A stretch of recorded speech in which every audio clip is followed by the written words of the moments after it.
Yo, this is HASHBBC. I'm sitting down with Poducer tonight. Let's have some fun.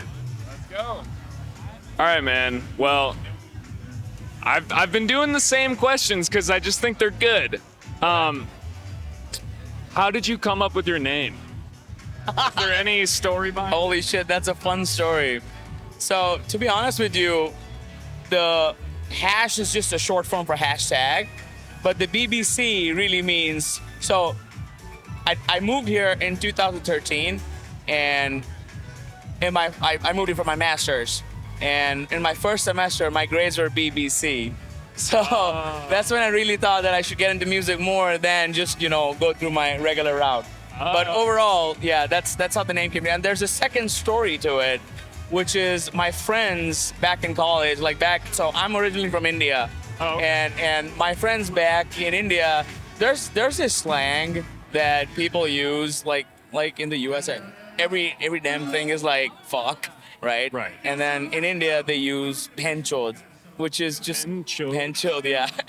In literal translation, am I allowed to swear? Yeah. Okay. In literal translation, it means sister fucker. And that's something you'd call like someone who you're giving shit to. Yeah. And like it's incestual. Like it's like not like someone else's No, sister. it's not. Yeah, it's not. There's no malice to it. It's just in a fun kind of way. Fuck you. When in the U.S. if you go to someone like, Yeah. man, fuck you. In India you would say, man, pincho. Yeah. Okay. So that's how the name came to me. But in reality, I think the college story is more fitting to me. Because I really didn't take it too seriously back in India, but here, once I moved here in 2019, when I started producing, that's when I was like, I need to pick a name, and then that's how all of this came together for me.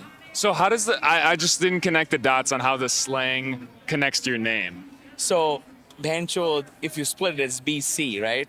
Oh. And the first B to it in India, like in the Hindi language, the B is Baba, which is like a priest or like a preacher. Oh. So B in Indian, or what is it? so it's called Baba, B-A-B-A. Two B's. Right. So you took those right. two So B's. Baba and Cho. So BBC. That's all. Yeah. Yeah. Thank you for helping us get down to the bottom of this. It's a little fucked up, but it's okay. No, it's cool. It's cool. So something we ask on the podcast to all of our guests is, what was your first concert? And not like the first gig you played, but the first show you saw. First show I saw. Yeah. Oh, Swedish House Mafia, back in 2010. I think 2010. They came to New Delhi. Oh, really? Yeah, they came to New Delhi. It was fucking packed, and it was dope. Like, that changed my life. Right after that, I also saw Metallica, because I was a big metalhead back then. Yeah. I used to listen to a lot of metal music, and once I heard Swedish House Mafia, that's when I really got into EDM. All right. Well, that's a good way to transition into, if you had to describe your sound, how would you describe it? Imagine a B2B between Millennium and Excision. Okay. That's what I play, and I am heavily influenced by Millennium. So most of my stuff is like very melodic. Yeah. Which And makes sense kind of with like X-Medius. Or, well, I mean, Jay Willie is very melodic. Yep. But for those who don't know, shout out Jay Willie.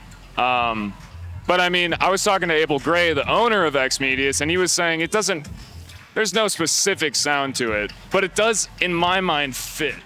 right, it does. So what I have realized in, I would say, the last 6 to 8 months is that to really stand out, I need to have my own sound. So if you go back and listen, so this year what I've done is that I released an album, but I did one song each month. So if you really go back and listen to the whole thing together, you would see that I use certain samples that I have created, and those samples really bring my sound out. And what I've also started doing is I've started mixing like Indian Bollywood music with dubstep. Dude, there's some crazy because there's almost microtonal changes in some of the singing. Yeah. and it sounds so cool whenever people do remixes. Yeah. So that's what I've started to experiment with, to mix Bollywood with, you know, dubstep, because like I'm pretty sure no one's doing that. Yeah. And I think I want to make that my niche moving on, but it's kind of an experiment to see how it works out. But eventually I may just move into that. Yeah, it would be dope to like record with a Bollywood singer and like get fresh vocals, like not just sampling. Yep, that's true. Yeah, I would definitely. I mean, I would love to do that. Yeah, that'd be sick. Cool, man. All right, what else we got here? Oh, okay. So you kind of said it, Excision, Millennium, but who are some other artists that really inspire you? And let's also do like new artists and then old artists that, you know, like kind of put you on to, I don't know, like different genres. So Metallica for sure. Metallica is the reason I started playing the guitar. Okay. I learned guitar just because of Metallica. Other artists that I really listen to, I would say Skrillex was, you know, I was really into Skrillex back in the day. Swedish House Mafia, Hardwell, because I've been into a lot of genres. Yeah. Experimented with a lot of things, and I was really interested in how Hardwell was doing the big room stuff. So that was, you know, with the big saws and, you know, heavy stuff coming out, drops. That was something that really interested me.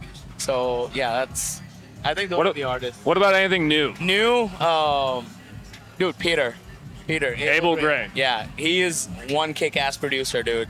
Like I worked with him on a track recently. Yeah. Came out in Subsidia. All I Wanted. All I Wanted, yeah, dude. That song is dope, and he just made the song, you know. Like I had a rough skeleton to it, but he just added life to it. So I really respect him for his work. He's really cool that way, and he knows his shit. Yeah. Other newer artists, like big names, I would say Dabin is someone whom I'm really impressed with. He's a good artist. Who else really?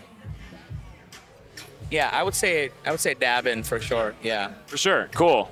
That was a good answer. We got a lot of different artists in there. Yeah. An eclectic bunch. All right. So we just end with like a fun question, which is, what's something that people would be surprised to know about you? It could be anything. It could be someone close to you that maybe, I'm not saying you let out all your secrets right now, but like maybe someone close to you doesn't even know this. Oh, shit. Or it doesn't have to be that deep either. Just something that maybe even your fans would be like, oh, I didn't know that. Shit, that's a tough question. I was a really naughty kid, and when I was 3 years old, I cut my finger right here. Oh shit! I didn't even see that. Yeah. I didn't even notice. So there's on a two-wheeler scooter, right along with the engine, there's like an exhaust fan. And I was in my mom's arm, and I was trying to put my right finger in, but my mom pulled me. I jumped from her arms and put my left one in, just because it was super fascinating. It was spinning. I'm like, okay, this is. Yeah, you were a kid. I was a kid. I was 3 years old, and my finger got chopped off, but that has never deterred me from doing anything. I play the guitar, I produce, I DJ. So yeah, it's never really, you know, it has never held me back. Yeah, and it's not the full finger. It's the first flange is off.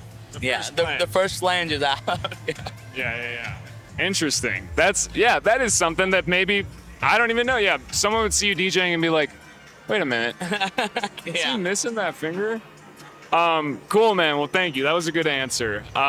Where can people find you? Where can people find me? Find me on Instagram. I go by HASHBBC, the way it's spelled, HASHBBC. Same thing for Twitter and same thing for Facebook. But mostly I'm active on Instagram. Okay. Cool. I thought that there was a connection to the BBC. But no. Just so you know. All right, cool, man. Thank you so much for coming through. Thank you, man. Appreciate it. Thanks Yeah. for sitting down with That me, was man. fun. That was fun.